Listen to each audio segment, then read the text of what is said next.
En esta ocasión me va a tocar comentar a un doctor que la mayoría de nosotros conocemos, ¿sí? Pero que, como estamos haciendo ya costumbre, tratar de darle una pequeña relevancia a cada una de las personas que ya tienen un gran recorrido y que han sido maestros de muchos de nosotros. En este caso, quisiera recomendar al doctor José Antonio Lozano Villarreal, que nació el 4 de diciembre de 1933, realizó sus estudios profesionales de 1949 a 1955 en la Facultad de Medicina de la Universidad Autónoma de Nuevo León. Recibió el título de médico cirujano y partero en 1957. Estudios de posgrado los hizo en el internado rotatorio en el Hospital Universitario Dr. José Eleuterio González y la especialidad de pediatría en la Universidad de Texas Medical. Posteriormente hizo un fellowship en alergia pediátrica en el Children's Hospital de Boston, Massachusetts. Es certificado como médico especialista en pediatría por el Consejo Mexicano de Certificación en Pediatría desde 1994 hasta la actualidad. Es jefe del Departamento de Pediatría del Hospital San José, profesor de cátedra del Tecnológico de Monterrey, y en julio del 2012 se integró al Instituto de Pediatría en el Centro Médico Zambrano de León. Con ustedes el doctor José Antonio Lozano. Por favor, un aplauso para el doctor.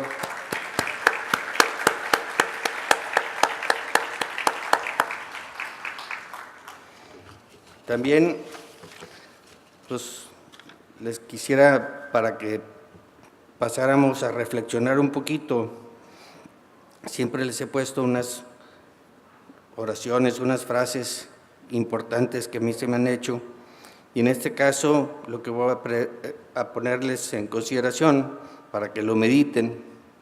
Hay una frase que dice: el primero en pedir perdón es el más valiente, el primero en perdonar es el más fuerte y el primero en olvidar es el que vive más feliz. ¿Sí? Y las frases positivas que nosotros debemos de influir en nuestros hijos o en la niñez son: lo hiciste muy bien, te quiero mucho, eres bueno, eres capaz, confío en ti, te creo, ¿necesitas algo? Estoy orgulloso de ti, puedes llegar a donde tú quieras y sé feliz siempre. Estas son frases que debemos de decirle frecuentemente a nuestros hijos, a los que ya tenemos nietos, a los sobrinos y a todos los niños, para que puedan tener un desarrollo con más confianza en sí mismos. La sesión del día de hoy, ya regresando a las actividades normales, es con el tema de actualidades en el manejo de patología otorrinolaringológica. Los ponentes van a ser el doctor Ricardo de Hoyos Parra, la doctora Gabriela Cantú González y el doctor Juan Francisco García Quintanilla. Por favor, doctor Ricardo, él es el que va a presentar y va a seguir las cuestiones. Para iniciar la sesión, la doctora Gabriela Cantú González, médico pediatra, neumóloga pediatra y fisióloga respiratorio, es la directora del Centro de Trastornos Respiratorios del Sueño del Hospital Zambrano de León, TecSalud. Ella nos tocará el tema sobre repercusiones sistémicas de la apnea obstructiva del sueño en niños, cuya presentación es cada vez mayor y la vemos con mayor frecuencia y con mayor impacto en la repercusión tanto en vía respiratoria como en otros órganos. Adelante, doctora. ¿Qué tal? Buenas noches. Pues bueno, como ya lo dijo el doctor de Hoyos, La apnea obstructiva del sueño es una enfermedad sistémica y aquí la pongo como que es una responsabilidad del pediatra, porque es el primero que va a empezar a diagnosticar que este niño puede tener sospecha de apnea obstructiva del sueño. ¿Qué es apnea obstructiva del sueño? Bueno, eso es un trastorno que se caracteriza por una obstrucción de la vía aérea superior. Esto puede ser por una obstrucción intermitente o parcial que va a interrumpir la ventilación normal y va a repercutir durante el sueño con el patrón normal del mismo y se asocia habitualmente a síntomas que incluyen ronquidos y trastornos respiratorios del dormir. Acuérdense que hoy en día así los clasificamos como trastornos respiratorios del dormir. Esto puede ser por una consecuencia anatómica, aquellos niños que tienen alguna deformidad craneofacial, tienen hipertrofia y adenoamigdalina, obstrucción nasal, macroglosia, que pueden tener reflujo gastroesofágico, obviamente niños obesos, y ahorita vamos a ver por qué, que hay aquellos niños que hayan tenido cirugía de paladar hendido, laringomalasias, o cualquier síndrome genético que tenga alguna malformación craneofacial, los va a hacer mayormente predispuestos a tener apnea obstructiva. No solo anatómico, también hay pacientes que tienen trastornos funcionales y esto se debe a nivel cerebral central, donde obviamente la información del cerebro hacia los músculos respiratorios no es eficiente, entonces empiezan a tener alteraciones funcionales y la gran mayoría puede ser porque tengan hipotonía faríngea. Como un problema de salud pública en niños, desafortunadamente en México, como muchas otras ocasiones, no tenemos una estadística real, pero sí sabemos que actualmente a nivel mundial la prevalencia va entre un 2 a un 5%. Entonces ya es bastante considerable hablar de un 5% de prevalencia. Vean ustedes aquí cómo en Estados Unidos, en niñitos de 2 a 6 años, se presentan de 2 a 5, bueno, 4%. Sin embargo, aquellos niños que tienen ronquido es hasta un 17%, en niños desde 6 meses hasta 13 años. Y vean cómo es hasta un 15% en pacientes adolescentes. Entonces tenemos que enfocarnos en tratar de sospechar esta entidad. ¿Y por qué? Porque bueno, todo es cuestión de equilibrio. Obviamente tenemos ahí fuerzas que van a querer colapsar la vía aérea, pero se tiene que equilibrar con aquellas que hacen que la vía aérea esté permeable. Obviamente cada que respiramos hay una presión negativa inspiratoria, pero esta es contrarrestada por los músculos dilatadores de la faringe, obviamente va a depender también de los volúmenes pulmonares y todos aquellos músculos implicados en que la faringe o la vía respiratoria no se colapse. ¿Por qué sucede? Vemos aquí un ejemplo de un pacientito donde tiene perfectamente su vía aérea permeable y vemos cómo el flujo pues es normal. Pero si se obstruye parcialmente, aquí, vean cómo empieza este flujo a variar y es lo que le llamamos ronquido. Si hay una obstrucción total, entonces son periodos breves de apnea. Se obstruye totalmente, ya no hay paso de aire, no hay ventilación y entonces consideramos que hay apnea. ¿Qué síntomas o signos vamos a buscar en nuestros pacientes pediátricos? Obviamente hay síntomas diurnos y son aquellos niños que tienen somnolencia diurna excesiva, ¿sí? Obviamente aquí hay que indagarlo bien porque después hay niños que no tienen un buen patrón del sueño, aquellos niños que están viendo televisión, jugando videojuegos hasta muy tarde, entonces pues bueno, esos niños tienen un mal patrón del sueño, una mala higiene del sueño y entonces al día siguiente pues se andan quedando dormidos en la escuela. Pero hay niños que sin tener una mala higiene del sueño tienen somnolencia diurna excesiva.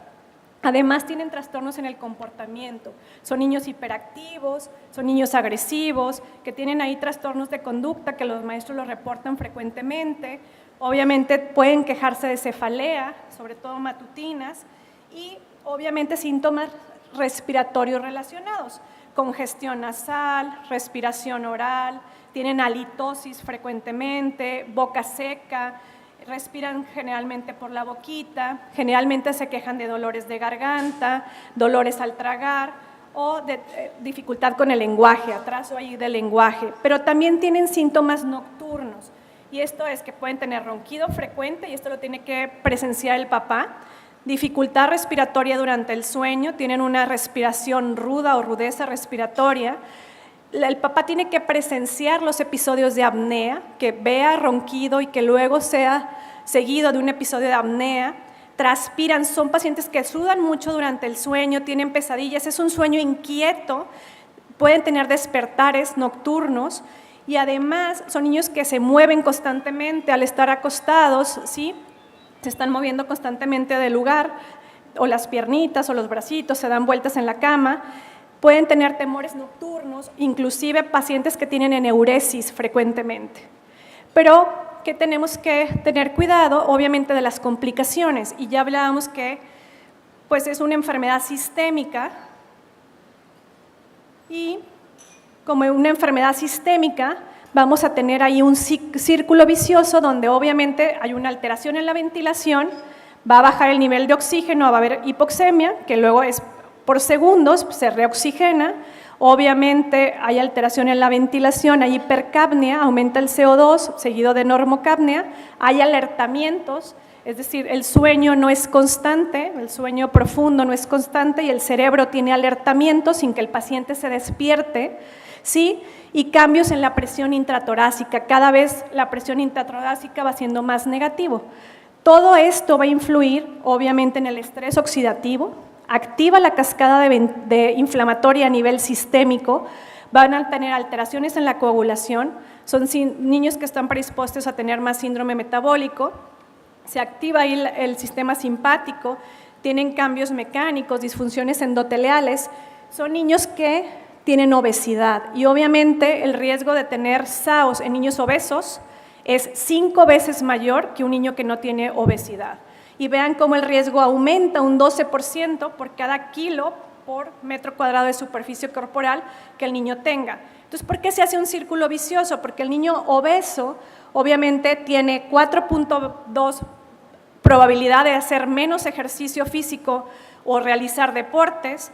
Entonces, son niños que aumentan sus niveles plasmáticos de grelina, que es una hormona asociada con el aumento del apetito. Entonces, estos niños no duermen bien, la mañana siguiente están cansados, además tienen aumento en estas hormonas, entonces quieren comer más, por lo tanto tienen menos energía para hacer deporte y se va haciendo un círculo vicioso. Entonces, 5 veces más que un niño tenga SAOS que un niño normal. ¿Y qué pasa con las alteraciones sistémicas? A nivel cerebral hay una disfunción anatómica. Aumenta la respuesta adrenérgica y del tono basal simpático, es decir, va a haber un aumento de catecolaminas a nivel general.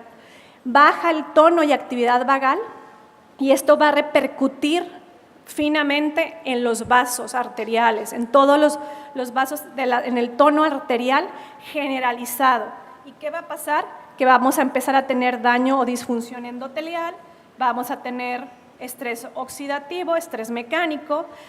Esto va a causar vasoconstricción y finalmente nos va a llevar a tener hipertensión. Entonces, afecta en el tono arterial generalizado y el paciente va a tener alteraciones en la frecuencia cardíaca.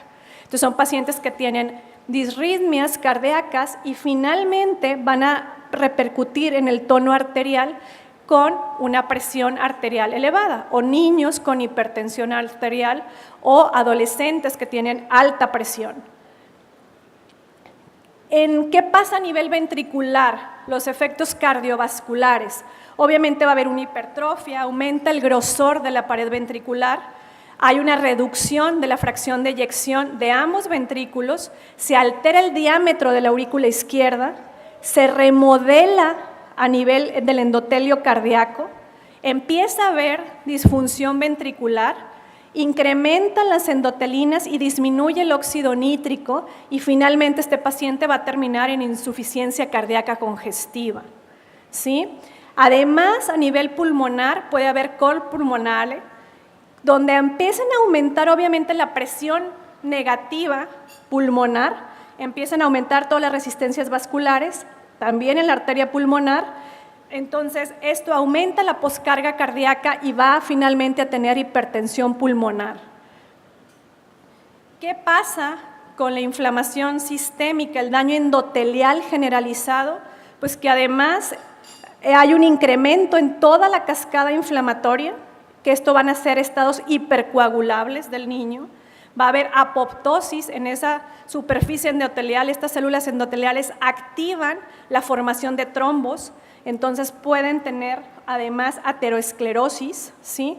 Aumenta la interleucina 1 y 6, el factor de necrosis tumoral alfa, aumenta la proteína C reactiva. Acuérdense, hay una activación simpática generalizada, lo que nos va a llevar a un daño endotelial directo. Las alteraciones endocrino-metabólicas son niños que tienen retraso en el crecimiento, tienen una disminución en sus niveles de factor de crecimiento insulínico tipo 1, obviamente sus proteínas de unión, incluso la liberación de hormona del crecimiento disminuye un 5% en estos niños, que va a repercutir en falla del medro.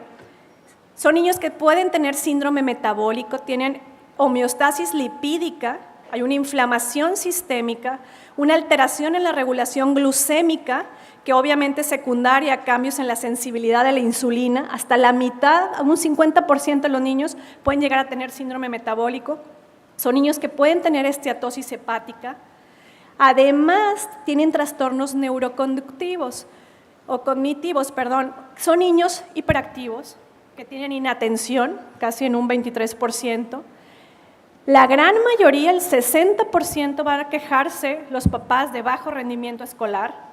Son niños que casi la mitad de ellos tienen trastornos de la conducta. Son niños que tienen fatiga, ánimo depresivo y en adolescentes inclusive ideas de suicidio, falta de interés por las actividades diarias y excesiva somnolencia diurna. Entonces son niños que se nos quedan dormidos en cualquier actividad. En la escuela, sobre todo los maestros lo reportan como excesiva somnolencia. Vean este estudio aquí, donde estudiaron 11,000 niños, ¿sí?, sobre la presencia de trastornos respiratorios del sueño desde los 6 meses, de 6 a 69 meses de edad. Y encontraron que todos ellos tenían alteraciones conductuales como hiperactividad y dificultades emocionales en un 40 o un 60% cuando iban a tener 4 a 7 años de edad. Entonces son niños que desde los 6 meses ya presentaban rasgos de esta patología y eran alteraciones conductuales e hiperactivos cuando tenían 4 a 7 añitos de edad. Vean este estudio de acá, donde compararon los niños que roncan como roncadores habituales, ahorita vamos a ver qué es un roncador habitual, tienen riesgo doble, es decir, 2 veces más de tener un trastorno de hiperactividad y déficit de atención, y el riesgo se eleva al triple en los niños menores de 8 años que sufren SAOS. Menores de 8, el riesgo es triple. ¿Cómo vamos a hacer el diagnóstico? Levanten la mano aquí cuántos pediatras interrogan sobre higiene del sueño en las consultas de niño sano cuando van sus pacientes. Hay que incluirlo, por eso le puse ahí, es responsabilidad del pediatra. Tenemos que preguntar sobre los patrones de sueño. ¿Cómo lo vamos a diagnosticar? Perdón, no sé si sea legible la tablita, pero si no, aquí se las explico. Tenemos que encontrar o indagar, preguntar a los papás o que nos digan si el niño es un roncador habitual. ¿Y qué llamamos roncador habitual? Es aquel niño que ronca más de 3 noches a la semana por más de 3 semanas seguidas, ¿sí? Más de 3 días de la semana por más de 3 semanas, ese niño ya se considera un roncador habitual. Si a esto le sumamos que hay criterios mayores y menores, que le vamos a ir poniendo, palomeando si sí o no, entre los mayores, trastornos de aprendizaje, se duermen en clase, mala conducta, TDA, hiperactividad, obviamente niños obesos, tienen eneuresis, malampatia y en la exploración de otorrino, mayor de 2, cualquiera de estos criterios o criterios menores como hipercolesterolemia, otitis o infecciones infecciones respiratorias superiores de repetición, que son niños que todos tenemos en la consulta, otitis, infecciones respiratorias recurrentes, asma, rinitis alérgica, historia familiar de SAOS o historia de prematurez, criterios menores. Si es así, si tiene por lo menos 4 mayores o 3 mayores más 2 menores, lo tenemos que mandar con el especialista. siendo roncador habitual. Si lo catalogamos como roncador habitual y no tiene estos criterios, pues hay que seguir indagando la higiene del sueño. La Academia Americana de Pediatría recomienda que siempre debemos interrogar sobre el ronquido en los niños en los controles de salud. Si el niño ronca, se buscan otros síntomas sugestivos de SAOS, que ya los mencionamos ahorita. Hay que evaluar niños con alto riesgo de SAOS y si es así, o que tengan alguna malformación craneofacial o alguna complicación ya cardiopulmonar, hipertensión pulmonar, etcétera, hay que referir con un especialista. La sospecha clínica tiene que ser comprobada objetivamente con una polisomnografía, y esto es un laboratorio de sueño. El niño tiene que ir a dormir ahí para poder hacer un estudio de polisomnografía completa y poder definir si tiene o no apnea obstructiva del sueño. La gran mayoría es por obstrucción, por hipertrofia adenoamigdalina, y más del 85% se va a curar con una cirugía. Sin embargo, hay que detectar a estos niños. El diagnóstico, ya lo dijimos, es una polisomnografía, va a detectar, es el estudio que registra las variables neurofisiológicas y cardiorrespiratorias durante el sueño. Y ya para concluir, pues bueno, lo que ya mencionamos, el SAOS es un problema de salud pública a nivel mundial. Su prevalencia no es nada despreciable, hasta un 5%. Hay que considerarlo como una enfermedad sistémica, afecta el crecimiento y desarrollo de la salud del niño que la padece, es susceptible a tratamiento adecuado. Si no se corrige quirúrgicamente, hay que ver la posibilidad de ponerle un CPAP a este niño y evitar todas las complicaciones sistémicas que ya mencionamos. El manejo, el diagnóstico y el tratamiento es multidisciplinario. Y bueno, hay por ahí, que no voy a indagar mucho en esto por cuestiones de tiempo, pero hay recomendaciones que son actuales de la Academia Americana de Sueño del 2016, donde nos indican exactamente cuántas horas deben dormir los pacientes pediátricos, desde los 4 meses hasta la adolescencia, incluyendo en los niños chiquitos la siesta, para que todos sepamos y entonces al indagar la higiene de sueño podamos ver si tiene o no un sueño reparador o qué está pasando. No solo el SAOS es un trastorno de sueño, hay muchos trastornos respiratorios del dormir que podemos detectar como pediatras si indagamos en nuestros pacientes la higiene de sueño. Gracias.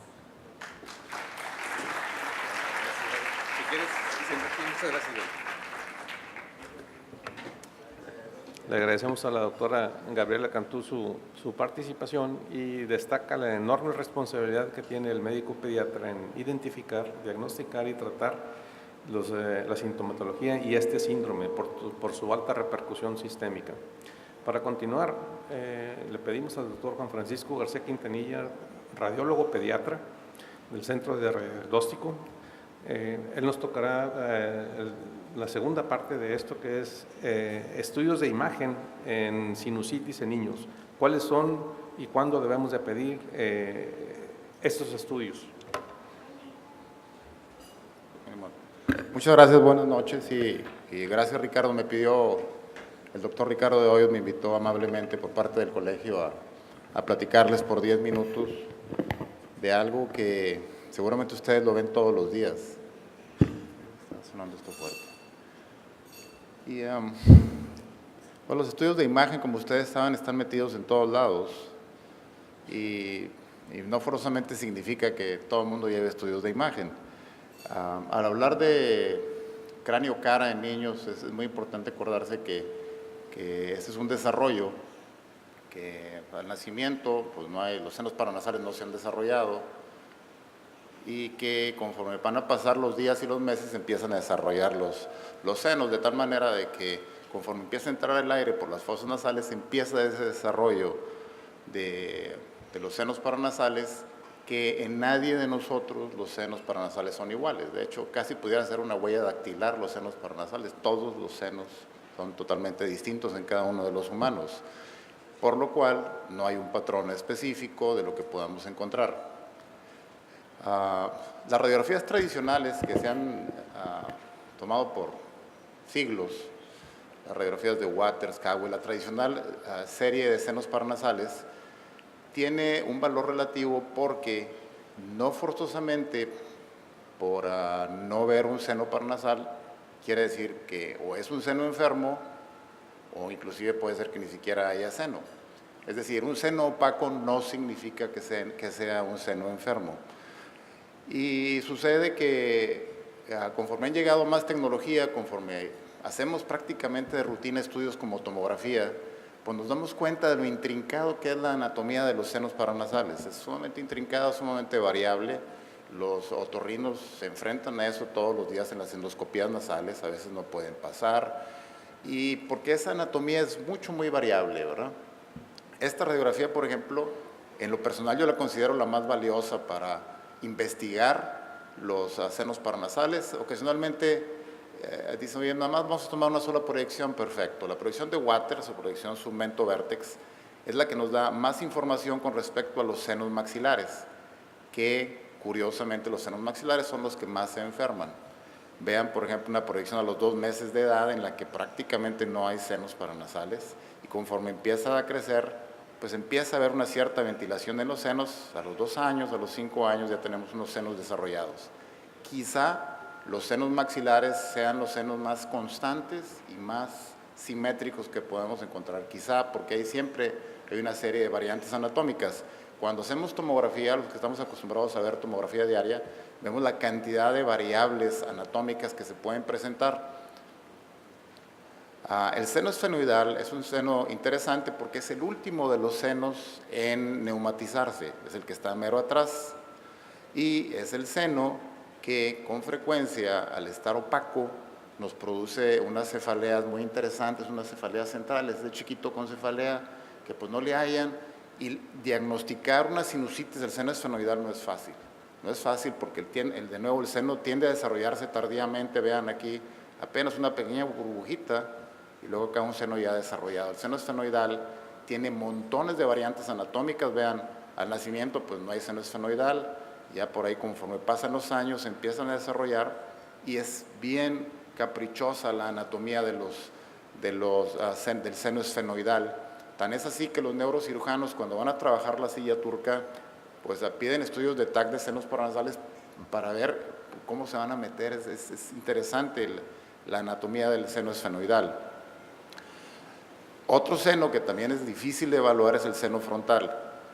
Lo identificamos fácilmente en la radiografía de Waters, lo vemos aquí arriba, si es que ya se desarrolló. También es un seno que tiene montones de variantes anatómicas. Puede ser que nada más tenga un receso supraorbitario, puede ser que nada más se desarrolle de un lado, puede ser que tenga múltiples celdillas. Es decir, la anatomía de los senos paranasales es bien interesante. ¿Se oye? La anatomía de los senos paranasales es bien interesante y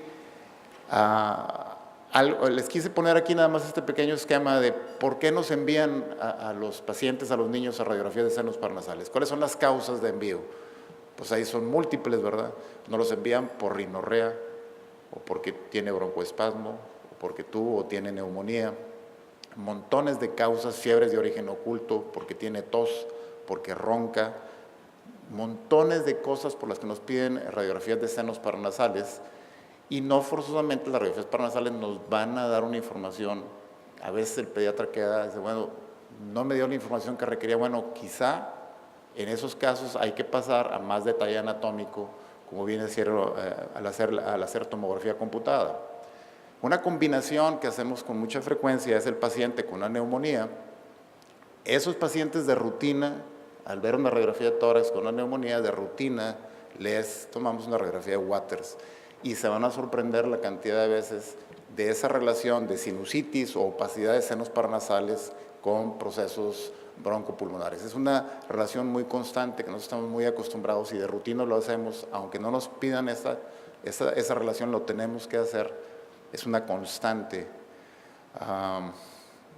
De nuevo, hay áreas muy ocultas en los senos paranasales. El seno esfenoidal es de mucho respeto, como les mencionaba. Vean, la relación, por ejemplo, entre adenoides grandes y opacidad o seno esfenoidal ocupado es muy frecuente, y es muy frecuente esa relación en el niño que ronca o el niño con cefalea, por el proceso inflamatorio del seno y por el aspecto obstructivo de la vía aérea. Hay otro aspecto muy interesante que es la falsa opacificación de los senos paranasales. Les mencionaba, no porque un seno no se ve es un seno enfermo. Puede ser que no se vea porque no se desarrolló, o puede ser que no se vea porque se desarrolló menos que el del otro lado, o puede ser que sea un seno septado, o puede ser que sea un seno dividido, o puede ser que sea un seno con la pared, con la tabla externa muy gruesa. La radiografía simple de senos paranasales, esas tradicionales que estamos acostumbrados, puede ser engañosa. Si ustedes no le encuentran explicación a la sintomatología del niño con unos senos paranasales normales, pues entonces hay que recurrir a estudios de imagen que nos dan más información, como es la tomografía computada, que es un estudio bastante elegante desde el punto de vista anatómico. Vean, por ejemplo, este chiquito, una radiografía de un día 14 de marzo, con un seno opaco, y luego, pues el 3 de mayo, pues le sigue seno opaco, y ese seno opaco va a estar oculto toda la vida porque es un seno hipoplásico. Si lo ven por TAC, pues aquí es un seno chiquito, un seno hipoplásico. Entonces perdón, esos son los cerros, ¿no? Sé que estaría pensando. Esos senos va a estar hipoplásico toda la vida y va a estar opaco toda la vida. Un seno hipoplásico, el movimiento ciliar es distinto. Un seno normal iba a estar opaco toda la vida. Y yo no quiero saber qué le hagan, pues no lo van a limpiar nunca. Ahora la tomografía computada, incluso lo que estamos utilizando ahora, la técnica de baja dosis, nos permite reconstrucciones instantáneas y nos da una anatomía pues, realmente espectacular de las cavidades nasales, de los senos paranasales, de la región de las coanas. Entonces, es un método que al no encontrar lo que queremos en senos paranasales, recurrimos al TAC. Y el TAC, pues es una máquina que ya lo utilizamos diaria, es un estudio que se hace muy rápido, un estudio que se hace en segundos, ¿verdad? ¿Por qué se obstruye la vía aérea? Bueno, pues se obstruye por un montón de cosas. Hay causas mecánicas, causas nada más de edema. Y de nuevo recurrimos ante la radiografía simple. Si no encontramos una explicación, recurrimos a tomografía computada. Quizá la causa más frecuente de obstrucción de la vía aérea es la hipertrofia de adenoides, quizá, en niños. Y esa hipertrofia de adenoides puede ser que por radiografía simple no parezca obstructiva, pero al hacer un TAC, como lo estamos viendo aquí en una vista coronal, pues es ya francamente obstructiva. Puede ser engañosa la proyección lateral de cráneo o lateral para rinofaringe, porque nos puede simular como que queda vía aérea permeable. Entonces, a veces, de nuevo, la radiografía simple no tenemos esa explicación. Hay cosas que se creen exclusivas de los adultos y no es cierto, en los niños los encontramos también. Por ejemplo, les pongo nada más un ejemplo de esta bullet moidal, que es una neumatización del cornete medio, y vean cómo en la radiografía simple, aquí se veía curioso el septo nasal completamente desviado en un chiquito precisamente que roncaba y que batallaba para dormir. Y aquí levemente se veía esta imagen redondita que, bueno, pues hicimos un TAC y encontramos esa concha bulosa que es muy conocida por los otorrinos, que desvía el septum nasal y vean, pues es un chiquito que no respiraba por la fosa nasal derecha, nada más por la izquierda. Entonces, esta patología no es exclusiva de adultos, la vemos en los niños con frecuencia, como otro montón de patología. Es un mundo las fosas nasales de los niños y no forzosamente es patología privativa de los adultos. Los niños la tienen bastante parecida. A veces incluso la atresia de coanas pasa desapercibida por mucho tiempo y, bueno, este es un recién nacido con una atresia de coanas en la porción cartilaginosa, pero a veces este tipo de trastornos los dejamos pasar y a veces son bien fáciles diagnosticarlos, pues nada más hay que pedirles a ver si respiran por un orificio o por otro. El mensaje realmente que les quiero dejar, porque estoy muy acostumbrado a ver, seguramente ustedes están muy acostumbrados a ver estudios de imagen, es que si no encuentran explicación en las radiografías simples a la sintomatología del niño, hay que recurrir a estudios de imagen como es la tomografía. No hay que tenerle miedo al TAC, el TAC es una máquina ya muy sencilla de utilizar, es muy amigable, es muy rápida y nos da un despliegue anatómico que es realmente espectacular. Muy bien, gracias.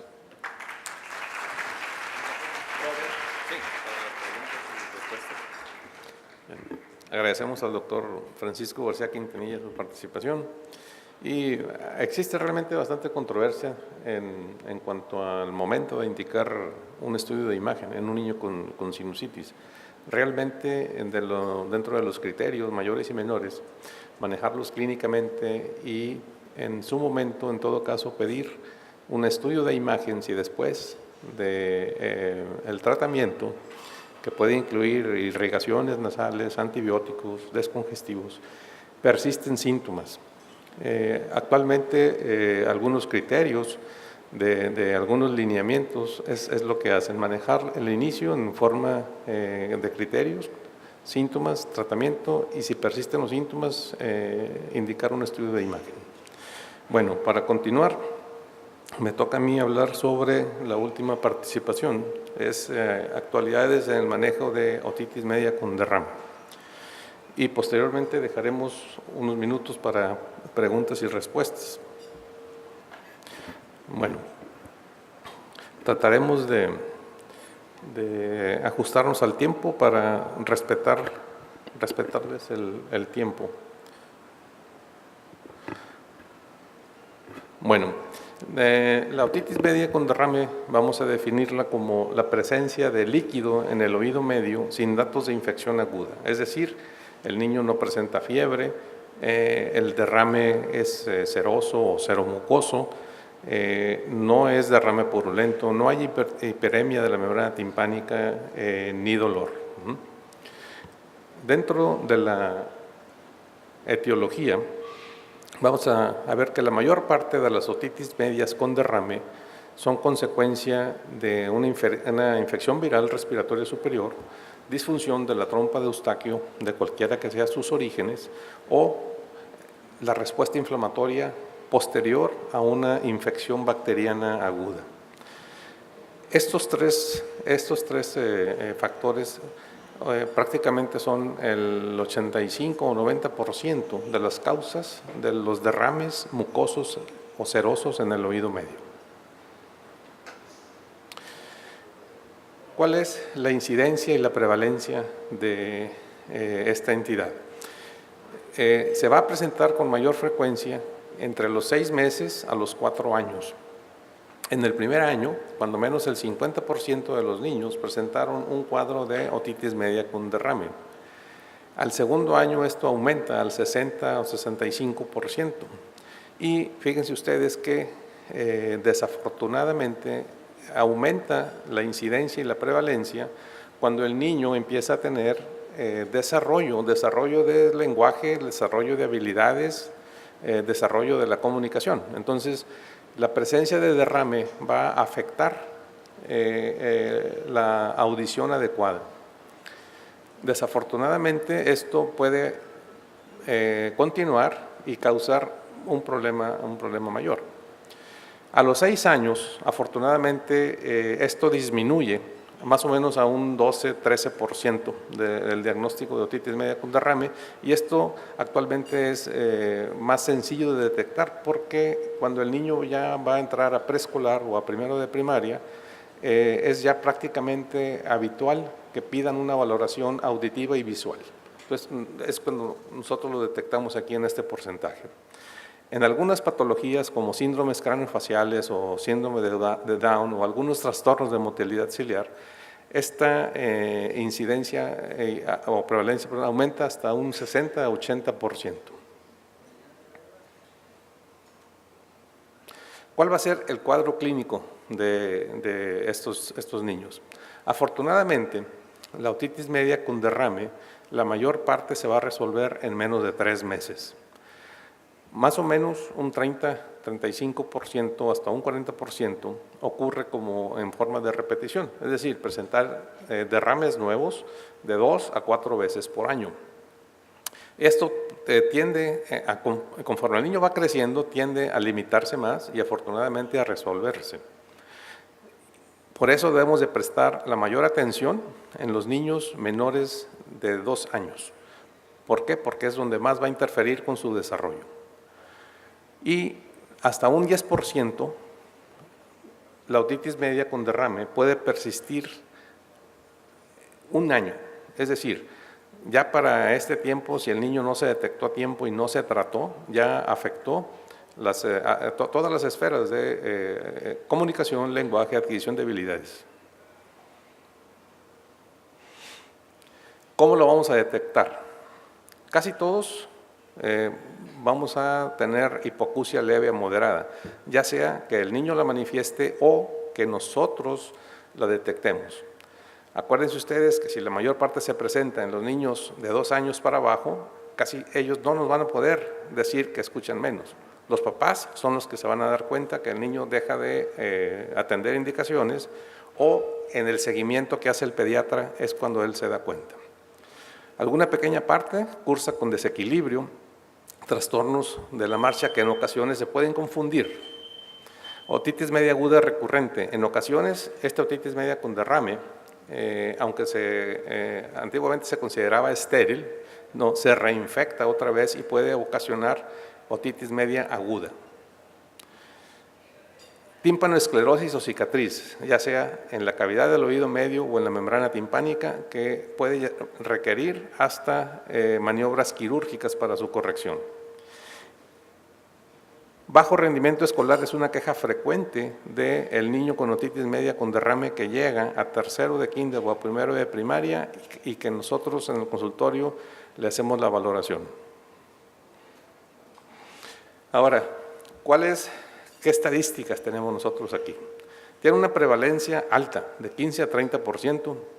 Desafortunadamente, en estudios hechos con estadísticas creíbles, como la Academia Americana de Pediatría, destacan que hasta el 33% usan otoscopía neumática los médicos de primer contacto, pediatras o médicos de medicina familiar, para diagnóstico de otitis media con derrame. 30% hace un estudio audiológico adecuado. 32% prescribe antibióticos de primera instancia en forma inadecuada, y las nuevas guías destacan que no hay por qué usar antibiótico en una otitis media con derrame para el derrame en sí.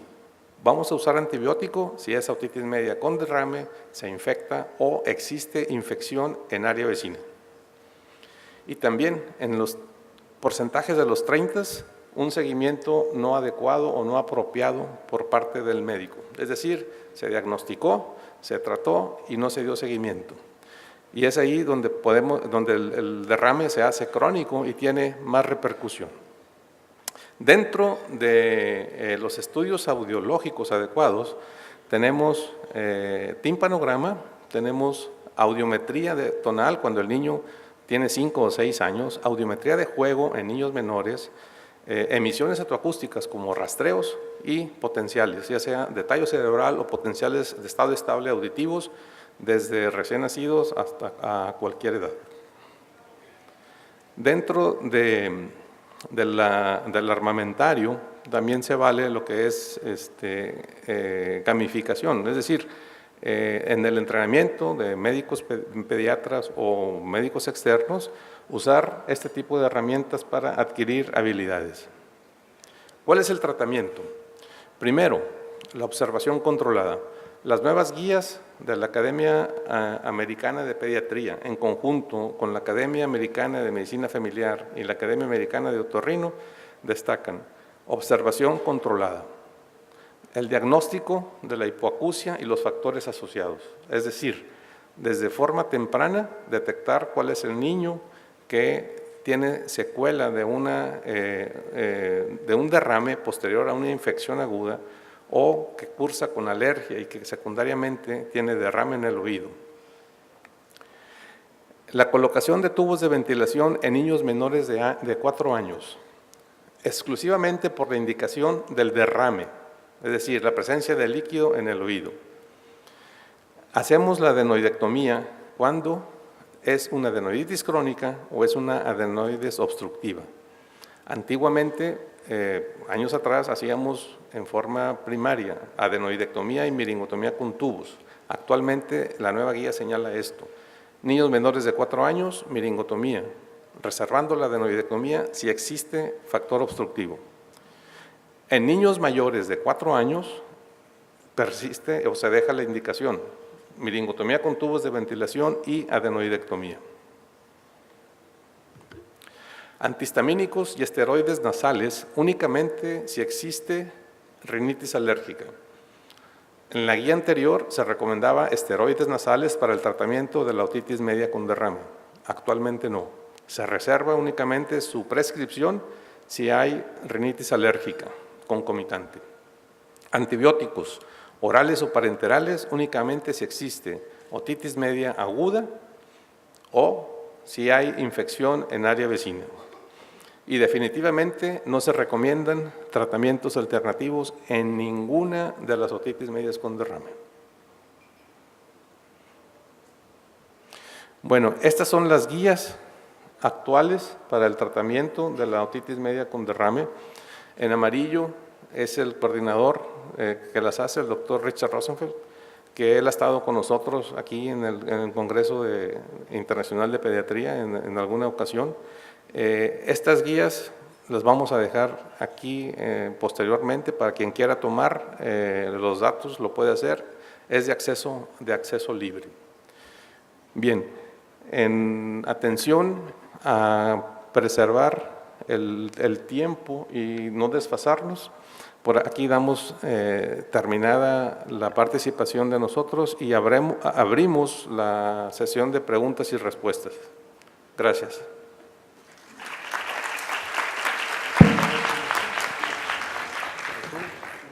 Muchas gracias, Ricardo. ¿Tenemos micrófono aquí con ustedes? ¿No?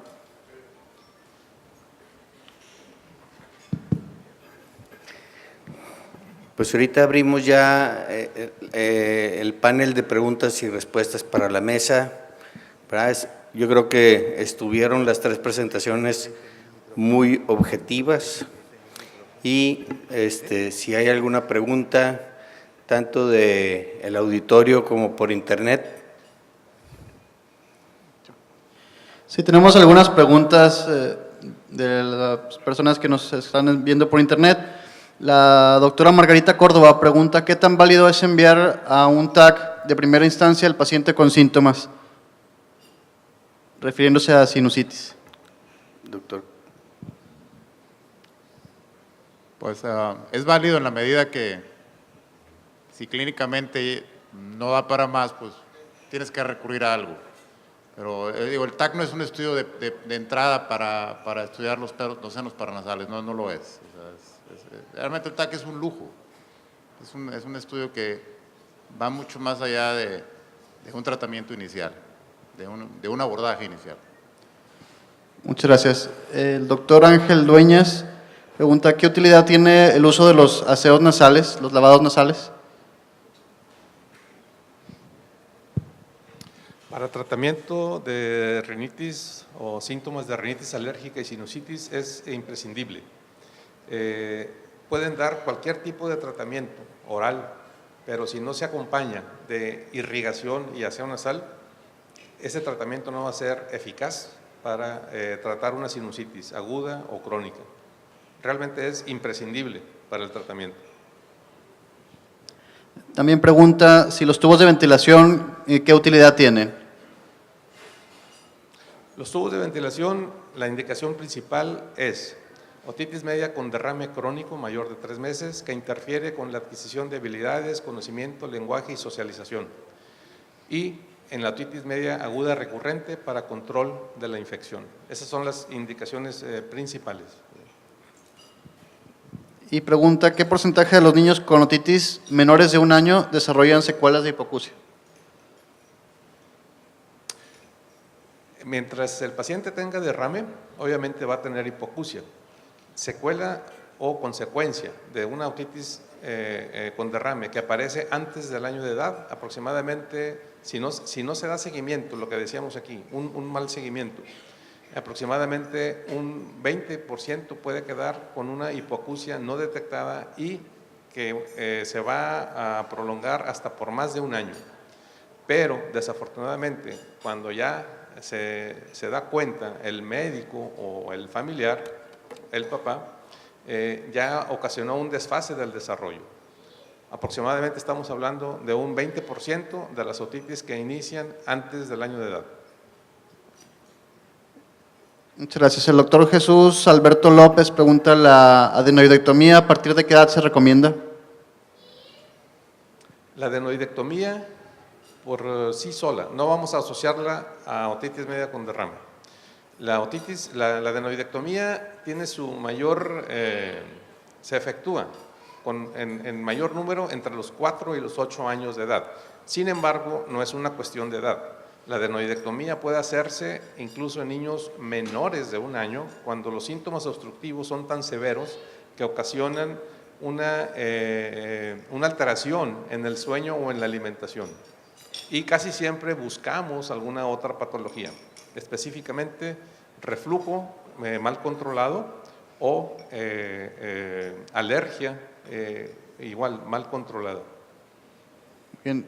El doctor Gerardo Guajardo Treviño nos pregunta si las guías conjuntas de la Asociación Americana de Pediatría señalan amoxicilina como antibiótico de primera elección. ¿Hay algún otro tratamiento alterno en caso de resistencia a la amoxicilina? Sí. El tratamiento incluye amoxicilinas aumentadas a la misma dosis y como segundo paso cefuroxima. Cuando hay alergia a penicilinas o que se sospeche de cepas resistentes, puede indicarse ceftriaxona o claritromicina. Tenemos otra pregunta de la doctora Diana María Quiñones. ¿Cuál es el abordaje actual en un paciente con laringomalacia? Bueno, actualmente la laringomalacia se dejó de considerar únicamente falta de soporte o estructura de la supraglotis. Actualmente la laringomalacia se aborda como un trastorno del neurodesarrollo. ¿Cuál es el tratamiento? Si la laringomalacia no influye con su desarrollo, el niño se está ventilando bien, respirando bien y alimentando bien, es expectante. Pero si tiene estridor constante que afecta el sueño o la alimentación, el niño no desarrolla, no gana peso, el tratamiento incluye resección o debridación de los rebordes aritenoepiglóticos. Muy bien.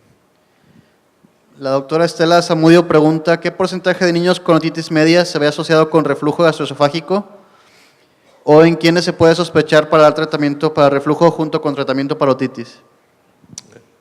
Sí, hay hasta un 15% de pacientes con otitis media que se asocia con reflujo.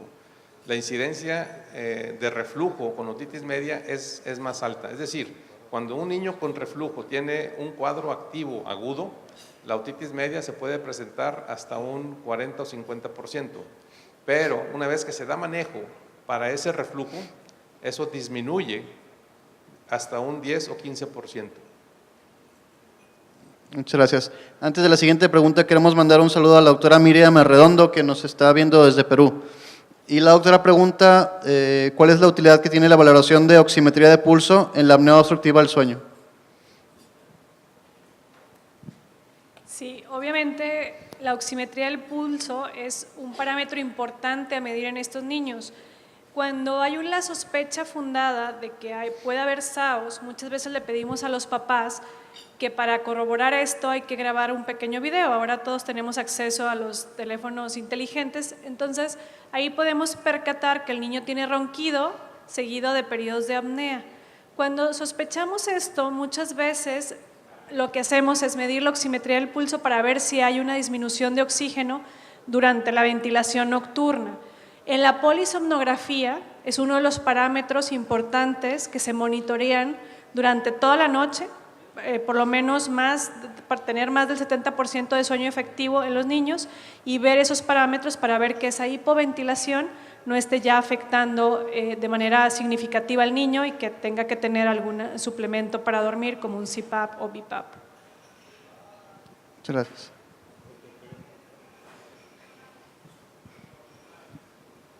¿Qué ventajas o en qué caso hay que pedir una tomografía axial o una coronal? Perdón, ¿fue una tomografía axial o qué más? o coronal. Bueno, ya el TAC ya no es un estudio específico de un corte, el TAC ya es volumétrico. Entonces, en automático el estudio se corta como un volumen y la computadora en automático nos da todos los planos posibles, axial, coronal, sagital. O sea, ya es innecesario que ustedes pidan un TAC coronal o axial. El TAC, es volumétrico y se dan todos los cortes en el mismo estudio. ¿Alguna pregunta del auditorio?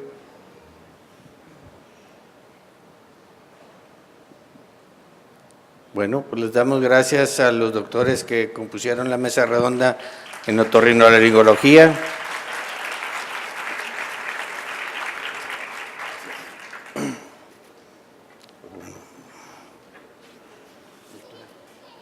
Muchas gracias, Ricardo.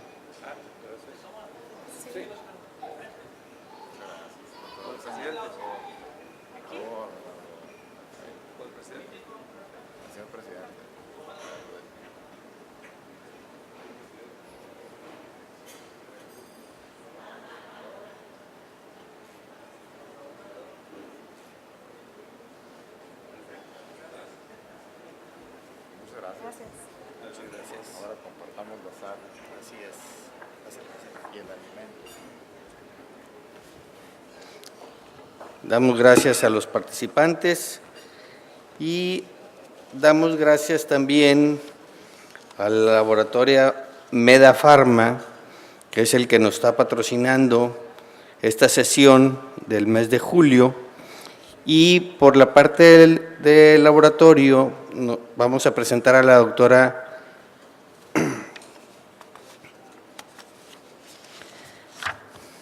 Lilia Lucía Ruán Urrutia, que tiene especialidad en otorrinolaringología general, con un posgrado en otorrinolaringología pediátrica y alérgica.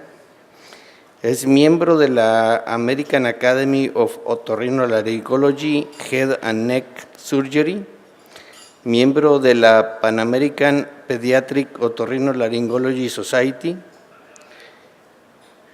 es otorrinolaringología pediátrica Le Bourne Children's Medical Center de 1995 al 96 como subespecialidad.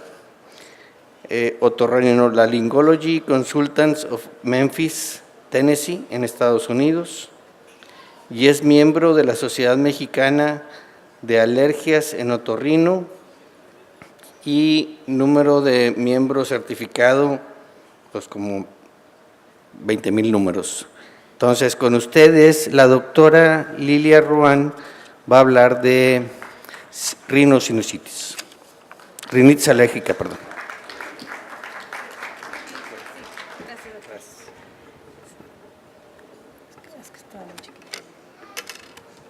Gracias por la invitación. Vamos a hablar un poquito de la sinusitis de difícil manejo y un enfoque en la rinitis alérgica. Bueno, cada vez estamos viendo más patologías en los pacientes pediátricos o en los adultos también. Cada vez tenemos más contaminación, las mamás tienen muy poquito tiempo ya de hacer los alimentos. Los bebés cada vez más temprano se meten a guarderías. Entonces, todo eso son muchos cofactores que están influyendo. Asimismo, como el uso de antibióticos, entonces la microflora se está barriendo a muy temprana edad, 3, 4 meses de edad.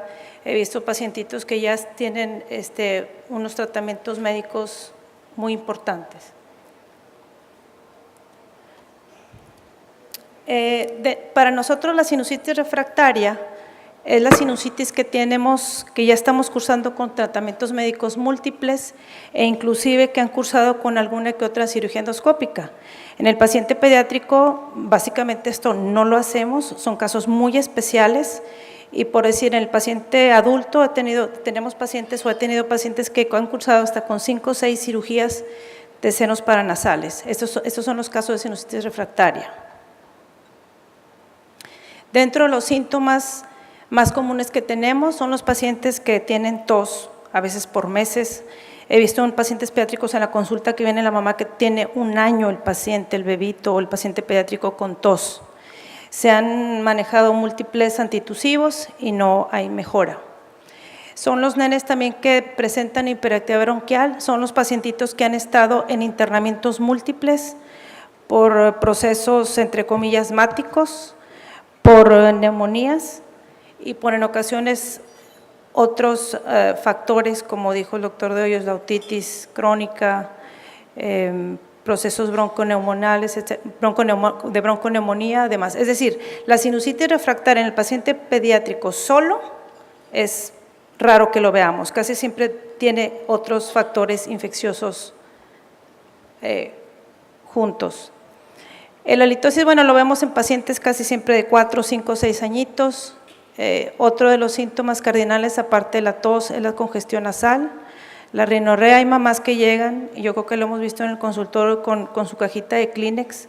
Dice, a veces es bien difícil, doctora, porque el niño siempre tiene que traer en su bolsita sus Kleenex o su papel para estarse sonando cada ratito. Es común la conjuntivitis alérgica. La anosmia y posmia a veces son síntomas que son muy frecuentes, pero a veces nos olvidamos de preguntarlo. Una de las causas comunes en consulta es la cefalea de origen a determinar.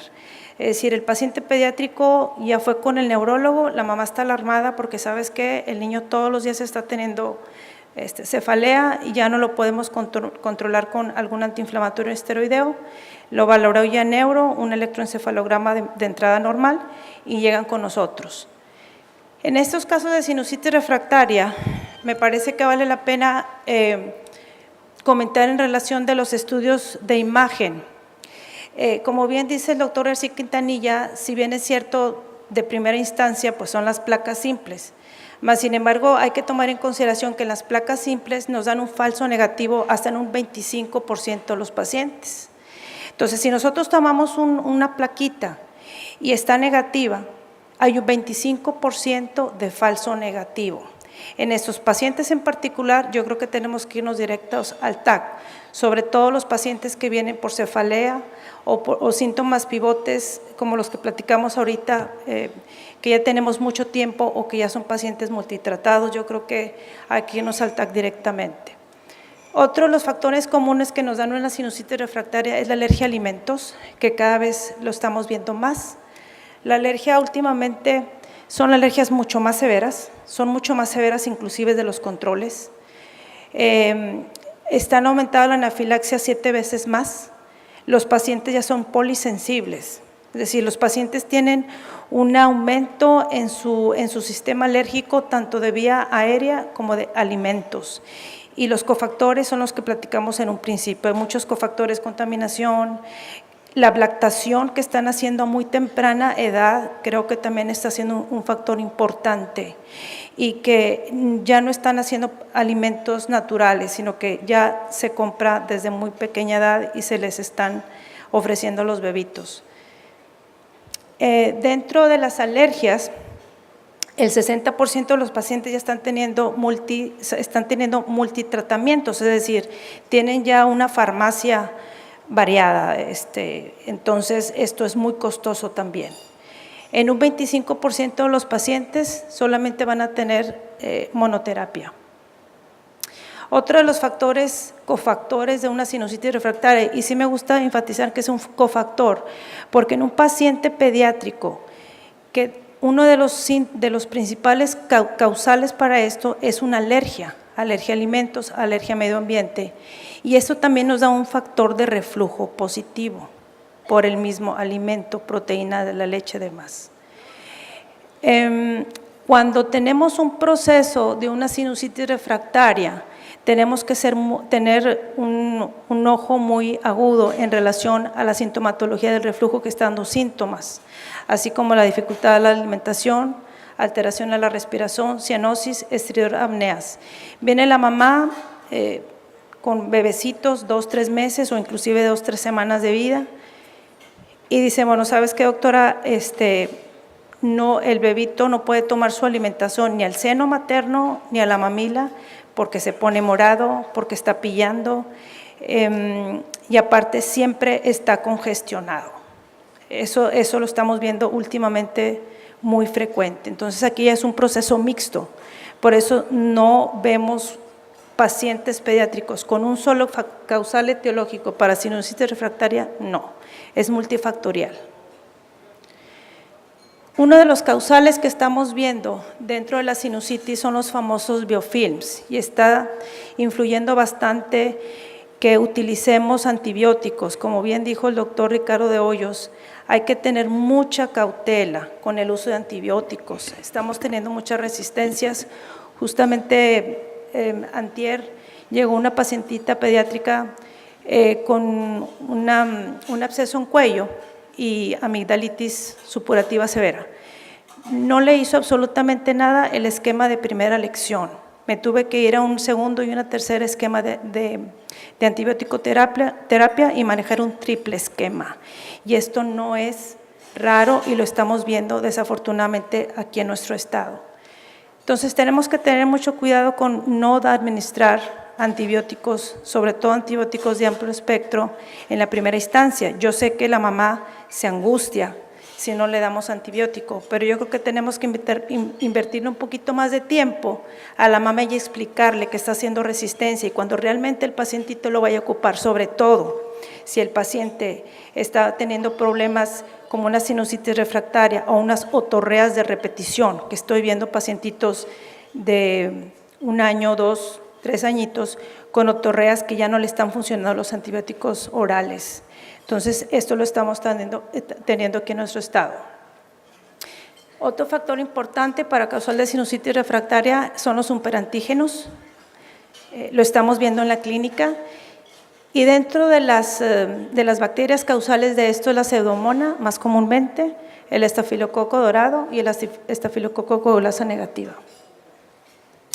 Aquí vemos un biofilm en donde, bueno, todos ya sabemos que es una red intrincada de múltiples bacterias, en donde entre ellas mismas se protegen contra la resistencia a los antibióticos. Y esto es de lo, número 1 de la sinusitis refractaria.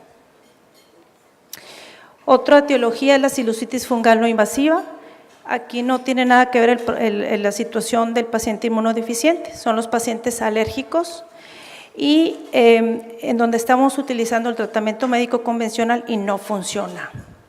Entonces tenemos que pensar en una sinusitis fungal, lo cual es igual a un paciente alérgico. Y aquí en esta situación, si no damos un tratamiento de inmunoterapia, no va a funcionar. Este es un TAC, perdona que sea reiterativa, pero en estos pacientes las placas no nos funcionan. Estoy hablando en pacientes muy particulares. Y si vemos este TAC, la sinusitis fungal, vemos el clásico patrón heterogéneo.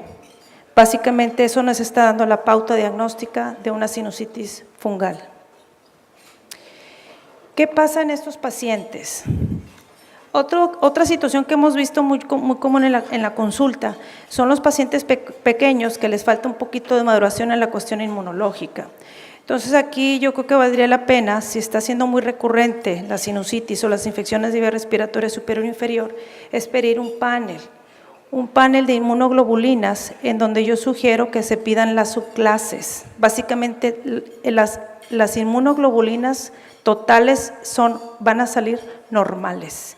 Entonces tenemos que ir por la clínica, sabemos que el panel es caro, 6,000, 8,000 pesos, pero yo creo que valdría la pena también para tener el paciente bien analizado y cómo vamos a manejar esa inmunodeficiencia que casi siempre es transitoria, pero hay cofactores que estamos platicando que influencian también en ello. Entonces yo sugiero aquí, si estamos sospechando en eso, el toma de la inmunoglobulina subclases, la subclase A y de la IgG. Un detalle importante en la sinusitis refractaria es que la misma situación inflamatoria crónica, el superantígeno y el problema y la situación inmunológica nos van a causar una verdadera osteitis. Es decir, dentro del seno paranasal no nada más va a estar inflamado la mucosa, sino que va a estar inflamado el hueso mismo. Entonces empieza con una formación o una neoformación de los osteoblastos con un proceso de osteitis, una neoformación y finalmente va a ser una osteomielitis verdadera. Entonces también tenemos que pensar en esta etiología que es parte de la fisiopatología de la sinusitis crónica o que no nos está ayudando el tratamiento por varios cofactores. Este es otro TAC en donde estamos viendo un osteoma. Este es un cuadro de lo que estamos platicando de las osteomielitis. Aquí vemos otro TAC donde vemos unas celdillas etmoidales paralelas a la lámina papirácea. Aquí es donde tenemos que tomar en consideración, y es bien importante que si les llega un paciente pediátrico con una celulitis orbitaria, tenemos que pensar en una sinusitis aguda etmoidal. Y aquí el único estudio de imagen que nos va a ayudar es el TAC. O sea, olvidémonos de placas, nada más estamos perdiendo el tiempo y es un diagnóstico que tenemos que hacerlo oportunamente, ya que si vemos al lado de donde está, por ejemplo, en esta osteitis, tenemos ya el cono orbital y en ocasiones en las celdillas etmoidales más posteriores, si es el caso, podemos causar una neuritis óptica, que también lo estamos viendo en la consulta. Entonces, neuritis óptica no necesariamente tiene que ser una sinusitis aguda, puede ser una sinusitis crónica y los hemos estado viendo en la consulta. Aquí tenemos que estar bien de la mano con el oftalmólogo pediatra. Este es un caso de un paciente que no está funcionando el tratamiento. Si vemos los ostiums están permeables. No tengo el apuntador, pero bueno, está ahí el orificio del seno maxilar, está permeable y tenemos en este caso una sinusitis crónica agudizada. Entonces aquí una placa simple no nos va a permitir ver la permeabilidad del complejo osteomiatal y si tenemos este caso, tenemos que ver todos los cofactores para poder sacar al paciente adelante. El tratamiento, pues, número 1 es investigar cuáles de todas las patologías que vimos el paciente los presenta y dar el tratamiento de base, antirreflujo, inmunoterapia, etcétera. Los antibióticos de primera y segunda elección y los ácidos nasales, que son la piedra angular a esto. La cirugía endoscópica de senos paranasales yo creo que está ya en el paciente pediátrico bien limitada. Básicamente yo a lo mejor opero un paciente o 2 en el año. Gracias. Ok.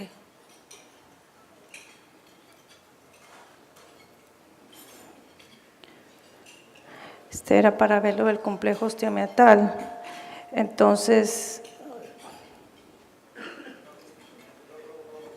sí, perdón. Aquí está. Aquí vemos que está el complejo osteomiatal abierto, aquí también, esto ustedes lo pueden ver perfectamente, que como dijo el doctor Así Quintanilla, hay una concha bulosa, pero si tenemos esta patología, no es una patología que está naciendo o que se origina en el seno paranasal. Esta patología sinusal es un reflejo de, así, tan sencillo como eso. Estábamos platicando de la cirugía endoscópica de senos paranasales, yo creo que yo en particular, no sé el doctor de Hoyos, pero yo en particular, a lo mejor más o menos tenemos una casuística similar. Estábamos operando 1 o 2 pacientitos pediátricos y casi siempre, bueno, estaríamos hablando a lo mejor 11, 12, 13 años de edad. En estos pacientes, como bien lo comentó la doctora ahorita que estaba hablando de la apnea del sueño, viendo todos estos factores y el tema que estamos viendo, se ha detectado que también es parte del tratamiento de la cirugía, del tratamiento del síndrome de apnea obstructiva del sueño, y hay niños que tienen alteración en la conducta y también mejoran que lo haciendo cirugía endoscópica de senos paranasales. Viendo un poquito las guías clínicas actuales, estas guías son del 2015, se publicaron en el 2015. Nos están platicando por aquí, dentro de lo que platicamos, el antibiótico, cofactores, demás. Están actualmente los antihistamínicos intranasales en conjunto con los esteroides nasales. Entonces tenemos afortunadamente ya aquí en México, es joven, el producto tiene 8 meses, en Estados Unidos me parece que tiene 5 años, 3 años en Estados Unidos. La celastina más la fluticasona. La celastina es un antagonista receptor H1 de segunda generación que va a reducir hasta en 6 días el proceso agudo y es tan rápido como en 15 minutos. No se han reportado hasta el momento datos de sobredosis y el 50% de los síntomas se van a reducir al día 2.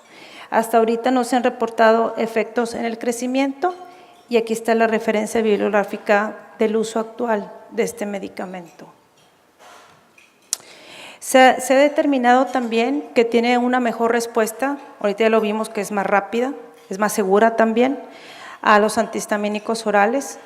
Un punto muy importante, podemos tener al paciente con este medicamento y podemos hacer o realizar las pruebas cutáneas, ya sea de alimento o de medio ambiente. Lo podemos utilizar en pacientes que son alérgicos a los antihistamínicos orales. No es raro, tengo pacientes que son alérgicos a todos los antihistamínicos orales del mercado, absolutamente a todos. Son pacientes que están muy desesperados porque sabemos que en un proceso inflamatorio agudo es parte de la piedra angular del tratamiento. Tenemos también en consulta pilotos, deportistas, etcétera, que tampoco los pueden tomar. En este caso se puede porque es seguro este medicamento. Otra indicación es que no va a tener interacción en pacientes que están tomando medicamento para cardio y para psiquiatría. No va a haber ninguna interacción alguna.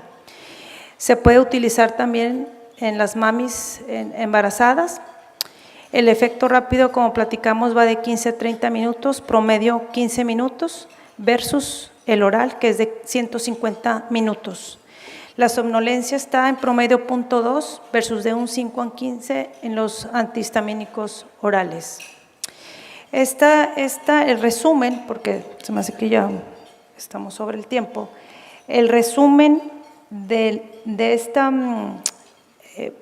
tabla, junto con esta, que vienen de entre las guías de la Academia Americana, aquí están comparando la monoterapia esteroidea intranasal, la monoterapia de vía oral antihistamínico y la monoterapia del antihistamínico intranasal. El resumen es la mezcla del antihistamínico intranasal con el esteroide nasal es insuperable hasta la fecha con estos medicamentos.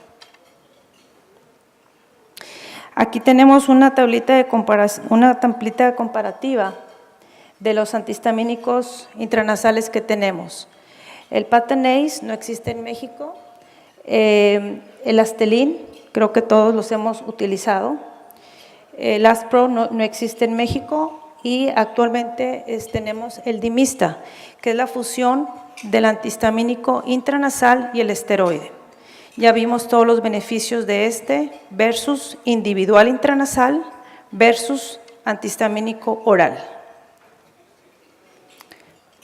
Y por último, aquí tenemos unas diapositivas o unas fotos.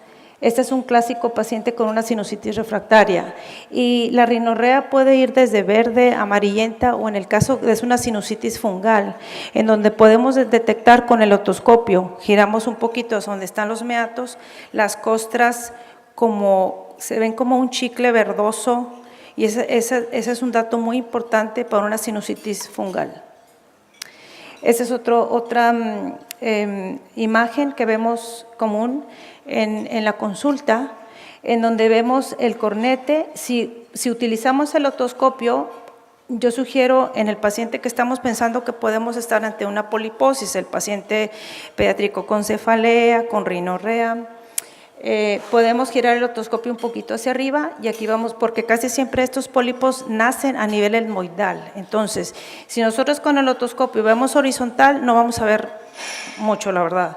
Entonces, giramos un poquito el otoscopio, digamos unos 45 para hacia arriba y ahí vamos a ver a nivel etmoidal, es aquí, los pólipos incipientes. Básicamente más del 95% van a nacer en esa área.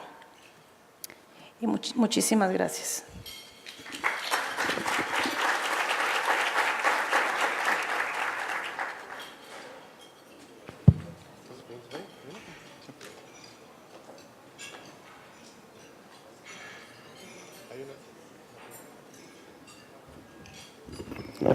Le damos gracias a la doctora Lilia Ruán por su presentación y nuevamente agradecemos al laboratorio Meda Pharma por haber patrocinado este evento. Parece que hay una pregunta para la doctora.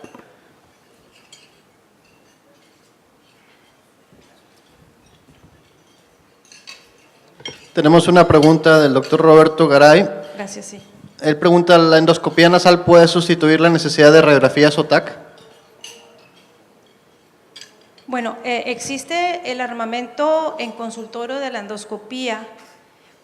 Existen los telescopios pediátricos, son más pequeños en largo, pero el asunto es que es muy complicado. Hacer una endoscopía nasal con el nenecito sentado básicamente es imposible.